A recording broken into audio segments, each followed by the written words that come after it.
Hello, baseball fans. It is Wednesday, March 25th, and welcome back to the Nick Watkins Show. I'm Nick Watkins. Opening night. It's finally here.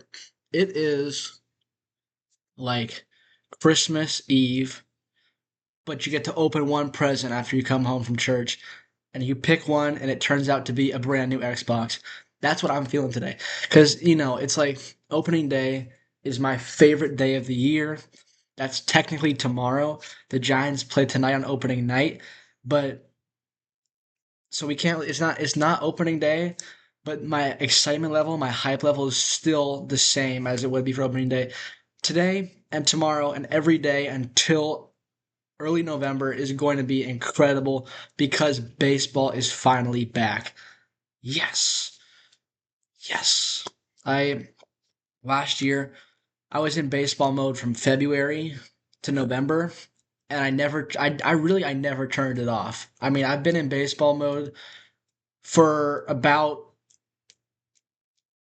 like 13 months, and I can't wait to go for another 6 or 7 months, depending on how the season goes for the Giants. But just in general for baseball, I'm ready to go for the rest of my life, man. I'm so excited for baseball to come back tonight. And the cherry on top, not just the cherry, it's like the whole cherry tree.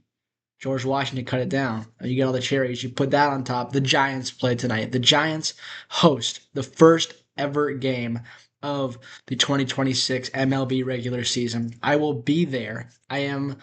My excitement knows no limits. I am more excited for this than I was. What's the best thing that's happened to me? Graduating high school.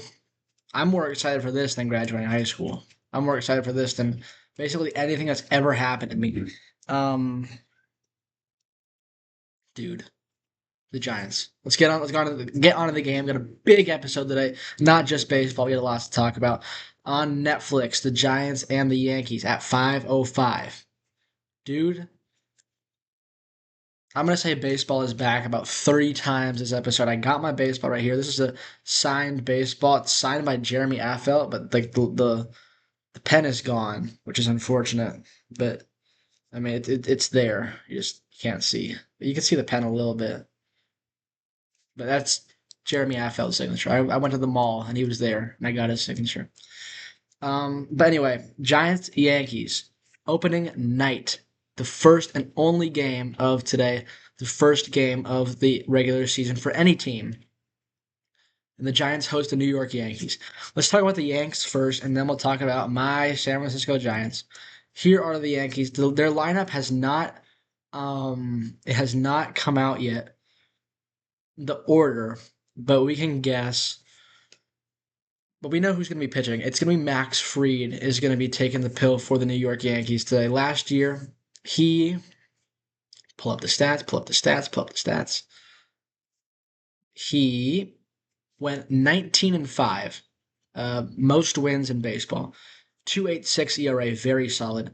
Struck out 189 batters over 195 innings. He was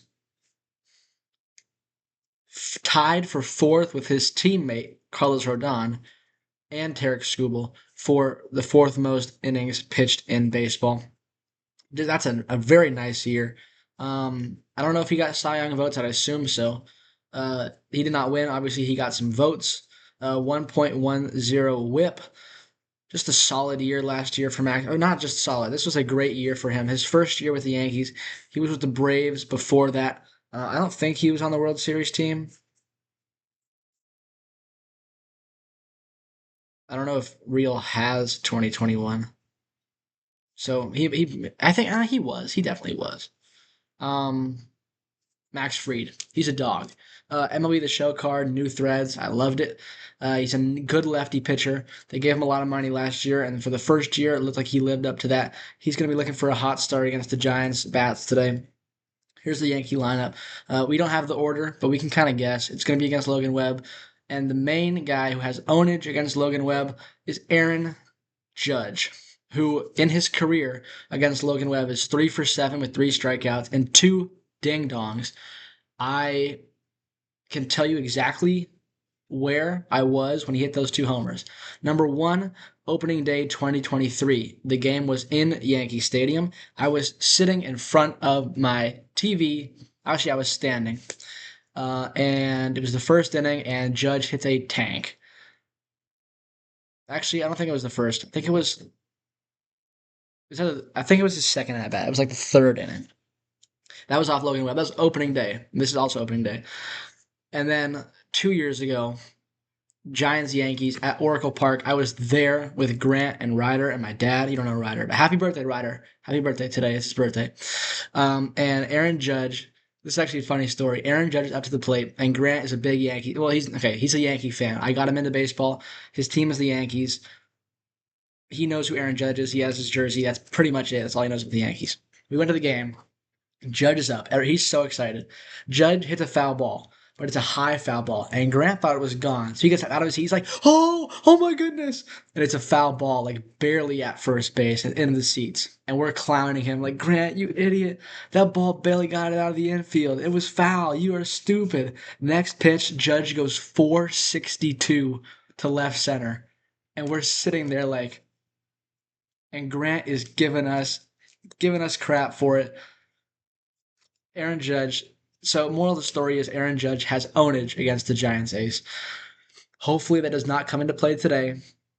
Um, Hopefully, it does not. Aaron Judge, we know who Aaron Judge is. He is one of the best hitters in baseball. Won MVP last year with a stellar year. Won the batting title and hit a crazy, crazy um, home run. Sorry, there's some news that just broke from the NFL that is just so weird. So I lost my focus there. We also got Cody Bellinger, who re-signed with the Yankees this offseason. He had a nice, solid year last year. He's a former MVP of the Dodgers. Trent Grisham also had some homers. This Yankee lineup hits dingers, and hopefully that'll be neutralized by a cold March Oracle Park game. We got Jazz Chisholm.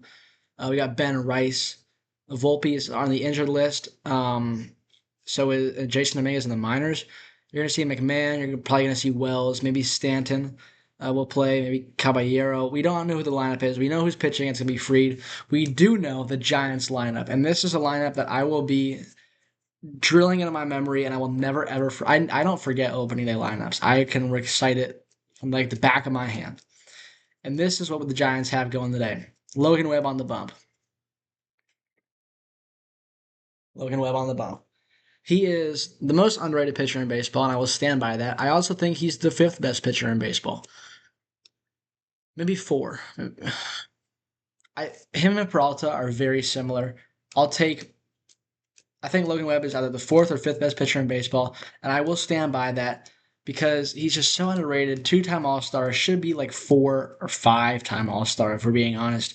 Cy Young 2 in 2023, Cy Young 6, Cy Young 4 last year.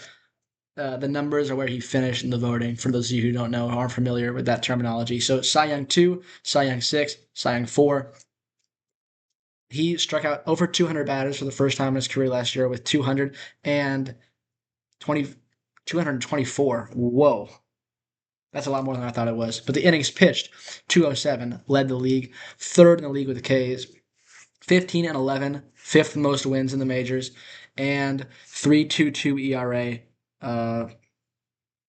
He was always good at getting grounders and going deep into games, but once he added that strikeout, it took his game to another level, and that's why I think we can expect to see big things out of Logan Webb this year. He's so unbelievably consistent. He's just Logan Webb. He's so very special to us Giants fans. Here's the lineup. This is the best lineup we've had, the best offense since like 2002 or maybe 3, depending on how you feel about those lineups. But just for reference, those are the Bonds and Kent lineup. And you got Aurelia and Lofton. Was he on the team at that point? It's besides the point. In 2002, we had Bonds and Kent, and the next year it was Bonds again, but there was Ray Durham and Moises Alou. So my dad thinks that 03 well, he thinks that 03 is better than this lineup. I guess he thinks 03 is better than 02. Why are we talking about that? That was 24 years ago. Oh, we will be mentioning Barry Bonds again today. But let's look at this lineup. This is the best Giants offensive lineup since 2002 or 3. Both good lineups. But this lineup looks like this. Luis Arias playing second base and leading off.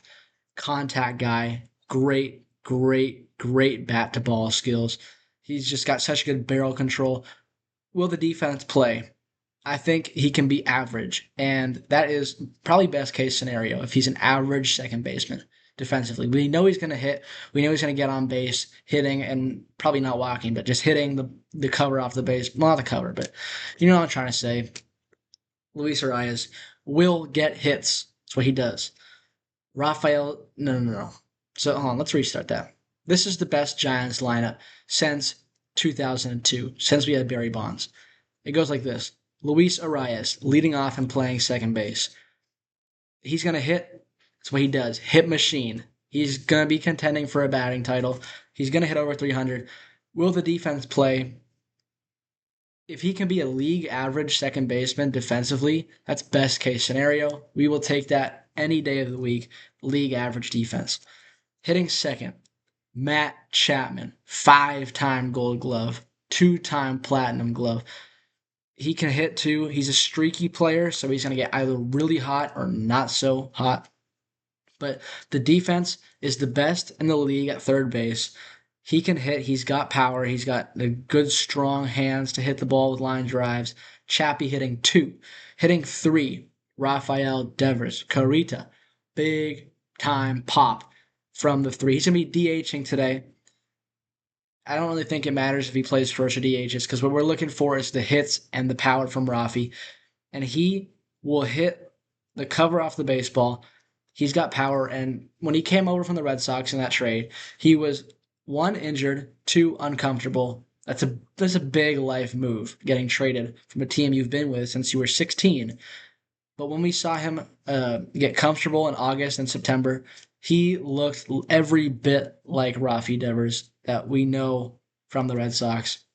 So the summer months were a little bit of a struggle. Once he got comfortable, look out, right? And he's had a whole offseason to get comfortable. He knows the boys now, and the boys know him.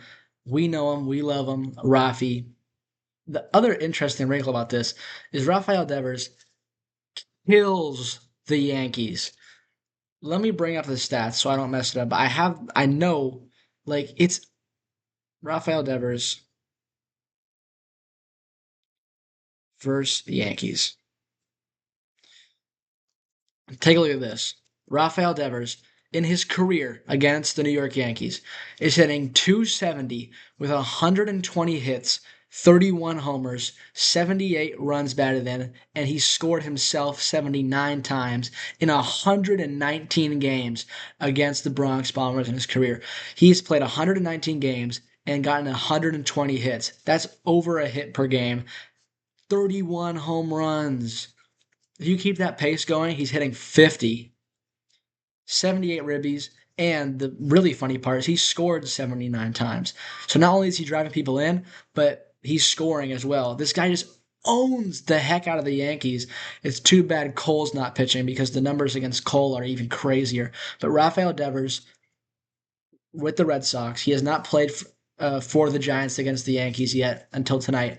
But from his career, this dude absolutely hates the Yankees, and he goes ballistic anytime he plays them. I'm looking for a big series from Roth, and that'll help us, I think. I think it'll help us a lot. We got Willie Adames hitting fourth now. He's hitting cleanup. Last year, Adames got off to a terrible start, and it was because he was trying to live up to the 7-year mega deal he signed in the offseason. He was trying to prove himself, right? But he didn't have to do that. And once he realized that he could just be himself, when everyone just loved him immediately. I mean, this guy won the Willie Mack Award in his first year. But once he got to June, it was like June 9th, June 10th, he took his first off day and then came back after the team off day and just played amazing. He was hitting 194 in June. He finished the year 225. So that's a big jump from just the second half. He hit 30 home runs, the first Giant to hit 30 home runs uh, in a season since Barry Bonds in 2004. 87 RBIs, 133 hits. Just he did strike out quite a bit, um, but hey, man, not. I don't think that matters as much. I mean, it does matter, but forget I said that. Willie Adames, just he's such a big part of this team. He's one of our leaders with Chappie. And the second half, once he got comfortable, like Rafi, once he stopped trying to do everything, that's when he flourished and he played his best. And now that he's the pressure isn't all on him, and there are better hitters in front of him, the defense as well is what surprised me about how good it was, because they were going to say he would be average, he would be okay, maybe even a detriment. No, he was a plus. He was fantastic last year defensively. Willie, he's my favorite player. He's hitting fourth. Hitting fifth, the grandson of the wind, Jung Hoo Lee. He's playing right field now. I think this is a good thing for him because he has the cannon, the great arm. He's quick. He's quick. He's fast. I think he's kind of like those are two different things. I think he has both. I think he's fast and he's quick. His routes last year in center field were atrocious, and that's why they moved him. Is because yes, he can catch the ball, he can run very fast, he can throw the ball very hard, but just the ball hawking skills were not there, and that's what you need in center field. So I went out, we signed Bader. But moving in the right field where there's less room to cover, but more need for an arm, that is awesome. I think he fits there very well. Even though he doesn't look like he's got a very strong arm, he doesn't look very strong. He is. He's got a great arm, 91st percentile in terms of throw speed. Um, and the offense, when Jung Hoo Lee is not playing well, he's grounding out. He's grounding out to second base. He's grounding out. He's rolling over it. When he's right, the ball is boom, watch your head. There's a liner coming right past you. I want to see Jung Hoo Lee be a little bit more aggressive in his swing. I don't want to see him like letting the ball come to him and then just swing like this. I want to see him going out and attacking the ball. I want to see liners. I want to see balls in the gap down the line. I want to see Jung Hoo Lee getting double after double after double after double after double. And that's how he can have success. He doesn't need to hit homers. That's not really who he is. I want to see doubles and maybe even a little bit more stolen bases. Next, hitting sixth, Elliot Ramos. Nobody really calls him Elliot. Everyone just calls him Ramos. So I'm going to call him Ramos. Ramos, All-Star 2024, fantastic season. Last year, he played more games. He played basically the full season. Was not as good. And, I don't know. He still hit 21 home runs. He hit 256, which is better than league average. I mean, you'll take that. Now, if you hit above 250, that's great. That's great. The OPS 728 could have been a little bit higher, but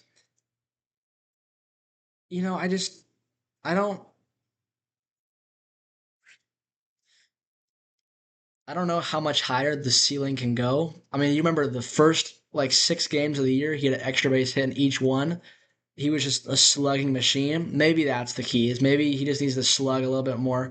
I just think he needs to make contact a little bit more, like square up the ball a little bit better. And when that happens, he's so strong in the upper body that he can slug. He just needs to make more solid contact. That doesn't mean home runs, doesn't mean extra base hits. I just want to see the exit velos jump up because he's a strong guy, and I want to see that. He's more in shape this year, too, which will help his defense, which was not good last year. Also, having Harrison Bader will help his defense. But I think Ramos is in better shape. He's prioritizing his defense in the offseason. I want to see how that pays off. I want to see what he can do this year. Hitting seventh. This surprised me. Casey Schmidt will be playing first. I thought if you're going to have Casey and Luis and Rafi in the lineup, I would rather have Casey play second and one of the two play first. Whatever. I am a big, big fan of Casey Schmidt. He is best as a third baseman. He will never play third for the Giants unless Chapman is hurt. He is good as shortstop. He will never play shortstop for the Giants unless Adames is hurt. He can play second and first. He can play every single infield position well. And I think I'm happy he's still on the team. And I think he could flourish elsewhere, and that would be great for him. I'd be happy for him. But I like him so much that I'm happy he's still on the team. He's a good guy in the clubhouse. He's still kind of a young guy, but he's a fun player. And the hitting numbers aren't the greatest last season. He had 237 and 312 at bats. The second half was a lot better than the first. He was getting consistent playing time. I don't know how consistent. I don't know, I don't know how consistent the playing time is going to be, but I like Casey Schmidt a lot. I think if he can just be a little bit more consistent, which is hard to do it with limited playing time, we'll take that any day of the week. Hitting eighth, Patty Bales. Patrick Bailey, the catcher. Patty Barrels. I will die for Patrick Bailey. I said this yesterday. I'm reiterating all my points, but like, who cares? Um, the defense is the best in baseball at any position, let alone catcher. What he does, the value he brings defensively, is otherworldly. And yes, I think it does enough to offset the horrible hitting. And that's the discussion. Is Patrick Bailey a good baseball player? Because the defense is up here. You can't even see it. That's how high it is. It's like to the literal ceiling of my room, which is pretty high. The defense or the hitting is here. It would be here, but like he's clutch. That doesn't really mean that much, but like he is clutch walk-offs. And what people forget is Patrick Bailey hit 280 in the first half of 2024. Then his average dropped off the table, lost 50 points when his legs gave out in his first full year. Last year, very bad first half. In the second half, in September, is when he started to hit a little bit more. If he can just hit like 220, 230, he's the best. He's good. He's one of the best catchers in baseball because his defense is that good. If he could just hit a little bit, he'd be elite. That's how good his defense is. Just a little bit, Patty. That's all I ask. You don't have to be crazy. Just give me like one hit every 2 games. Well, that's not very good. That's like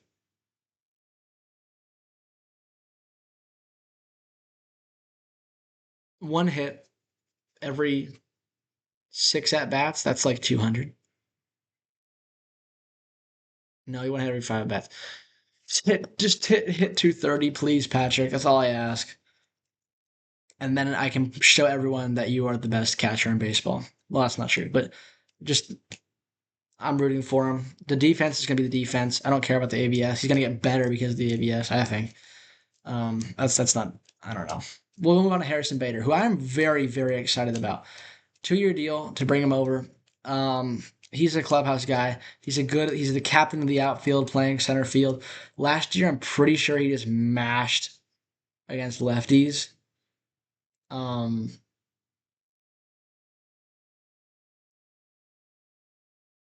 can I? Why doesn't work? Does it? Let's look up Harrison Bader's stats against lefties. He either was like the best or he wasn't.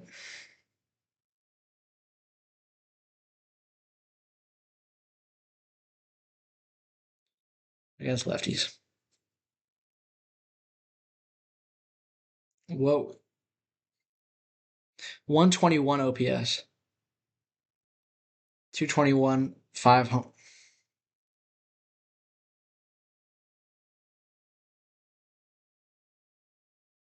Yeah, that's good. I mean, he had a career year offensively last year. Um, Lefty on the mound today for the Yankees. The defense is the part I'm most excited about. I mean, really, the defense is something else, and he's a great player. Exciting player. Oh, the Yankee lineup is out. I'll refresh it, so we'll go over that. But we'll finish talking about Harrison Bader because I think he's the best signing for the offseason for the Giants. And I do know Arias is going to be good. But what Bader will do for our defense in the outfield and bring pop and bring energy from the clubhouse as a mature leader, my gosh, man. My gosh. Now that's our lineup. Max Fried pitching for the Yankees. Here's the lineup for the Yankees: Grisham, Judge, Bellinger, Rice, Stanton, Jazz, Caballero, McMahon, and Wells. It's a pretty deep lineup.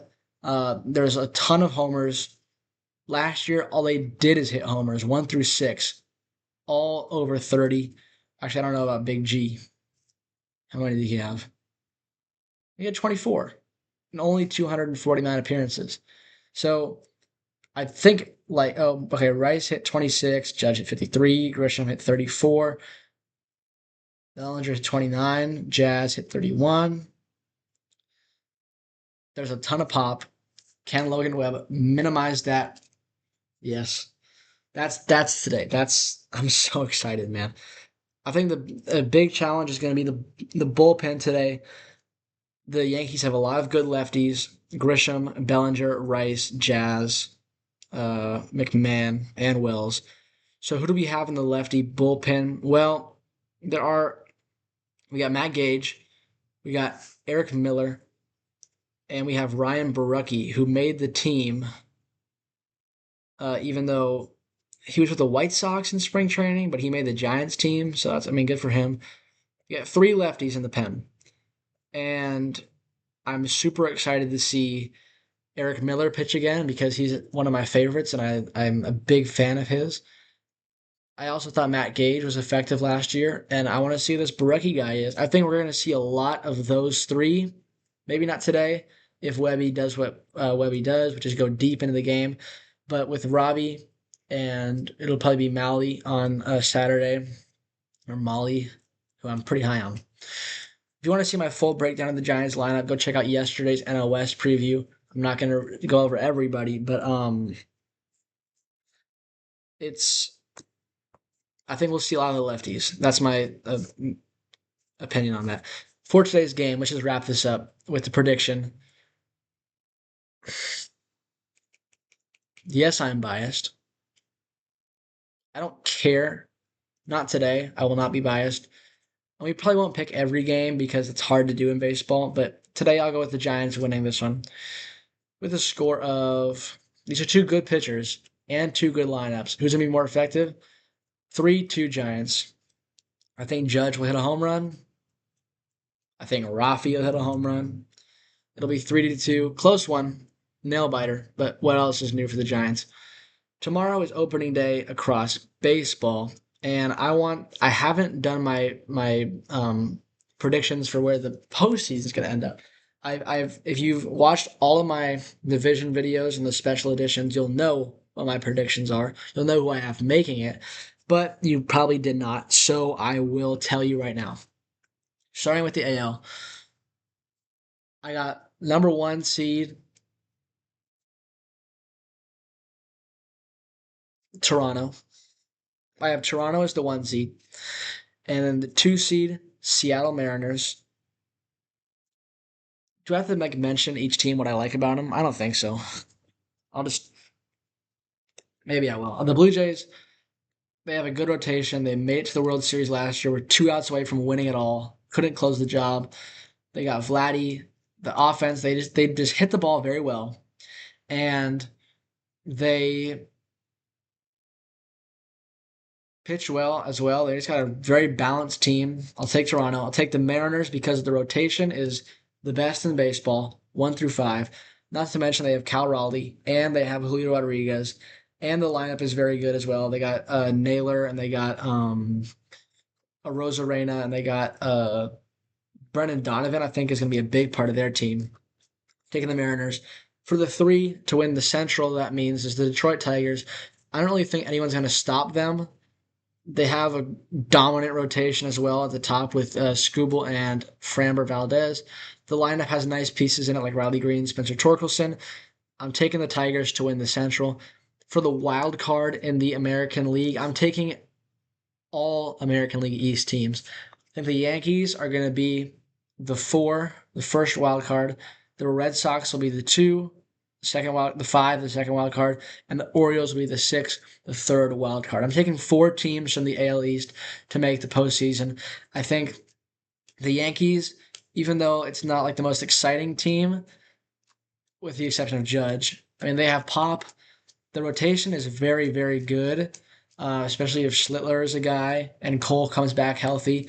I think the rotation is like the sneaky best part about this team because you think offense, you think Yankees, you think offense, you think Judge, but the rotation is their best part.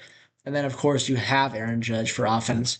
I'm taking the Yankees there. I'm taking the Red Sox because their rotation is better than the Yankees, probably the best in the East, one of the best in baseball. Crochet, Gray, Suarez, Bayo, and Oviedo, not to mention Early and Tolley and all those young guys. Taking the Red Sox. Their lineup is a little bit unproven. Roman Anthony seems to be the big guy there. I think the rotation will make up for that. And then Baltimore, they made a ton of moves. They brought in Alonso. They traded for Taylor Ward. They brought in Helsley. The pitching rotation isn't the greatest, but they do have Trevor Rogers, who was like the best pitcher in ever in September. The offense is good enough to make the postseason. The pitching rotation will come along for the ride, I think. That's my AL. For the NL, just like this, the Dodgers are the 1 seed. They are the best team in baseball by a wide margin. It's crazy that they had 2 weaknesses last year, and what they did is they went out and they addressed the left field weakness by getting Kyle Tucker, who's the best free agent and available, and they addressed the bullpen weakness by going out and signing Edwin Diaz, who's the best closer available. And it's also crazy, that's like just absurd by itself. But I was also thinking like the way they did that, it's not like those guys took a pay cut to join the Dodgers. Not like they were ring chasing. The Dodgers gave them the most money by a wide margin. Like the other offers were millions short of like tens of millions in the case of Kyle Tucker. Diaz was a little bit less. Diaz, you can argue he just wanted to be on the Dodgers, but they still gave him the highest offer. And the Dodgers blew everybody out of the water with their offer for Kyle Tucker.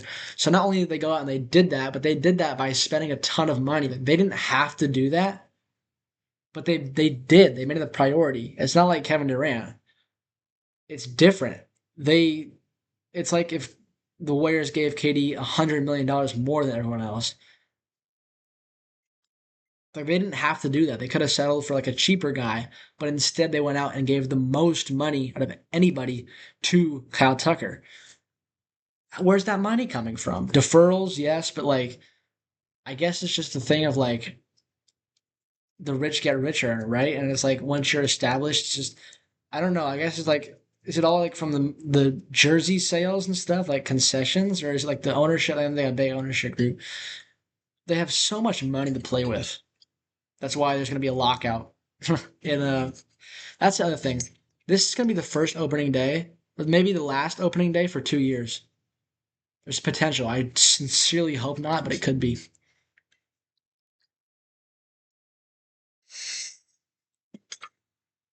All right.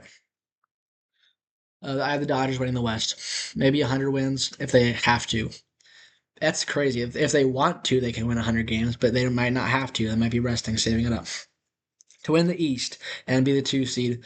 You know what? No. I'm taking the Cubs to be the 2 seed and win the Central. I think they're better than the Mets. I think Bregman, huge addition. Tucker, huge subtraction, but I guess like that's all right.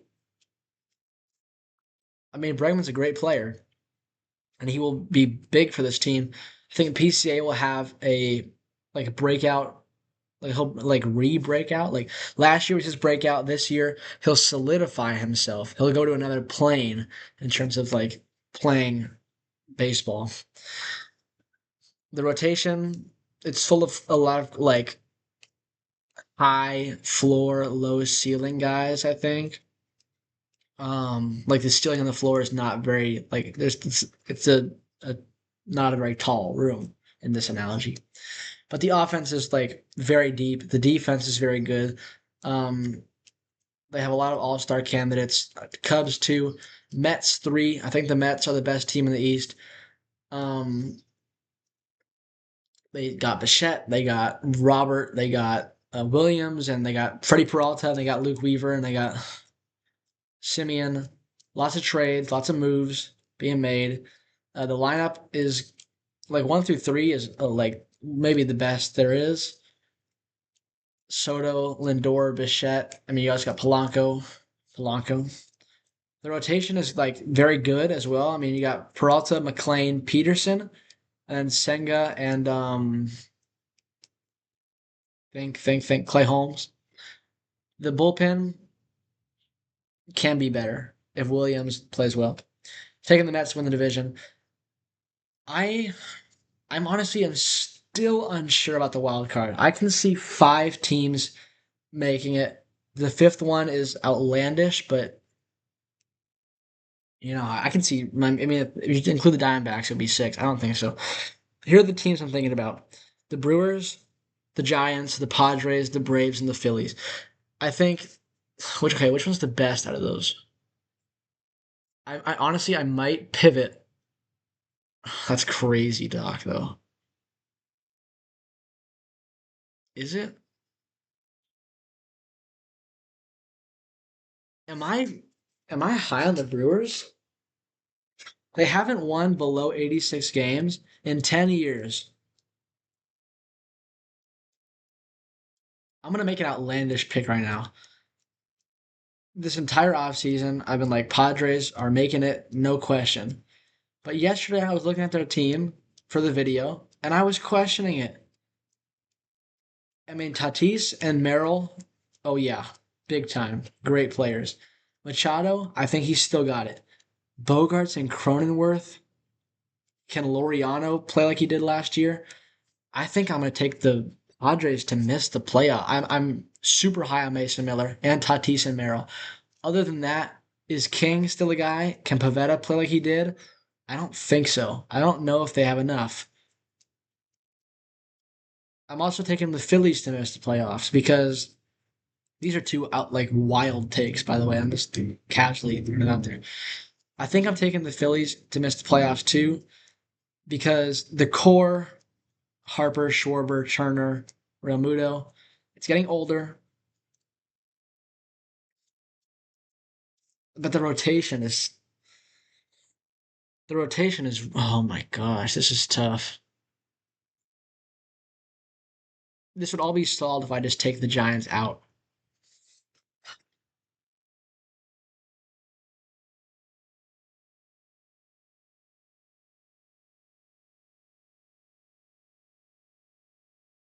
But I'm not. Am I gonna switch the Braves for the Phillies? Jeez, I might be. This is like completely like I made up my mind like a couple days ago. I'm still not sure.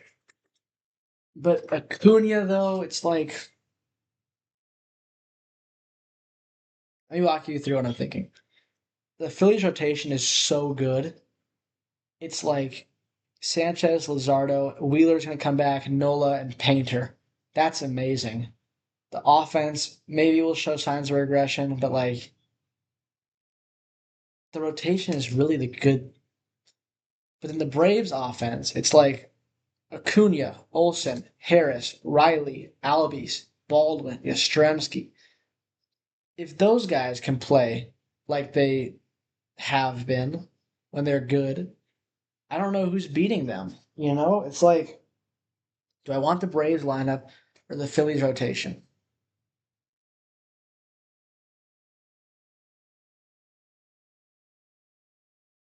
No, I'm sticking with my gut here. I want them both, dude.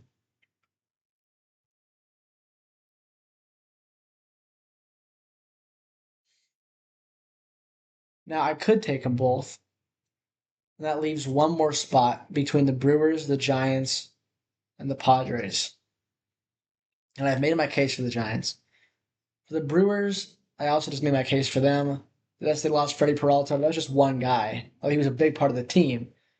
The rotation is young. It's Mizorowski, Priester, Harrison, Sproat, and Woodruff, who's a veteran, but he's still like he's come back from a big injury.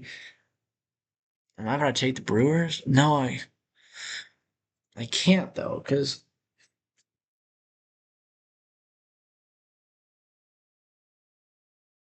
I have to make a choice. I'm leaving the Padres out. Now I'm gonna choose between the Giants and the Brewers or the Phillies.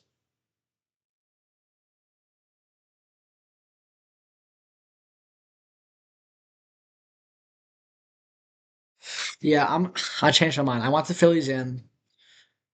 I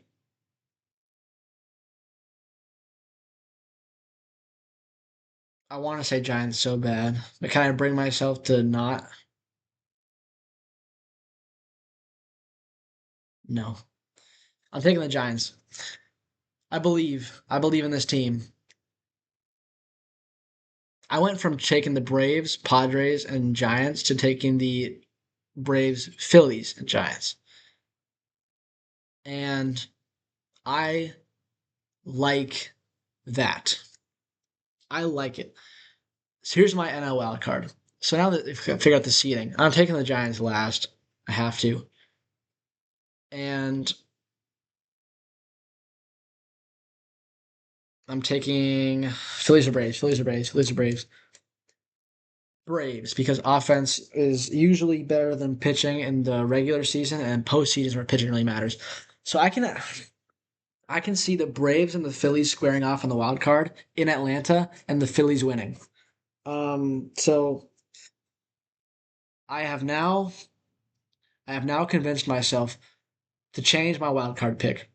So this is what it looks like: Dodgers, Cubs, Mets, Braves, Phillies, Giants. Sorry to the Brewers and the Padres, but I like this. I like this a lot. This could backfire totally. Not picking the Padres or the Brewers, but I'm gonna. All right, so now let's go for some picks to win the American League. No, let's go series by series. So that would be Giants and Mets. Um, no, I can't do it. I'm taking the Mets. I was trying to convince myself, but I mean, maybe that's it's. I think it could be closer than people might think. So then it'll be Braves, Phillies, taking the Phillies on the American League side. Let's just do the NL straight up. NL would be Dodgers, Phillies. Now that is probably the best chance for the Dodgers to get eliminated is Philadelphia. And I said that last year, it didn't work out that way, but what is going on with my hair right now, guys? Sorry. Um,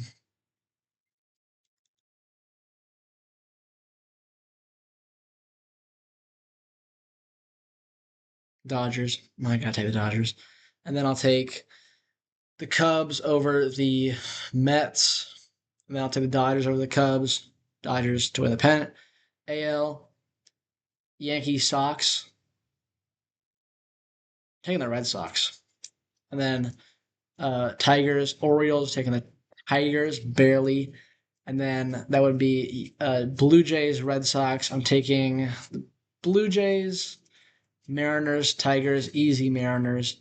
And then Mariners, Blue Jays rematch. I'm taking the Mariners. And I'm taking the Dodgers to be the Mariners in the postseason. So that is my prediction. I got the Dodgers winning the NL pennant.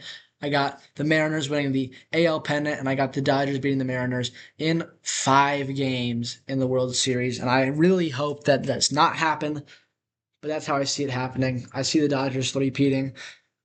It would ruin baseball, but that it looks like I'm a realistic guy. I think that's the most realistic scenario. I call myself a realistic guy after picking the Giants over the Padres and the Brewers to make the postseason. It almost took them to upset the Mets. I'm a realistic guy. Come on. And I'm also going to play in the majors. So 44 minutes of baseball. Let's talk hockey. It's opening day, everybody. That's so exciting. We'll skip NBA. Although exciting. Nuggets won. Cavs won. Close one. Uh, Warriors play against the Nets. Nobody's watching. Hockey. Rough game for the Sharks yesterday. We lost 6-3, even though we outshot them by 21. Will Smith had 2 goals. I got it, had a goal. Nashville, they had 6 goals from 6 different scorers. How does that happen? We outshoot them by 11. We out hit them. We win the face-off by a pretty wide margin.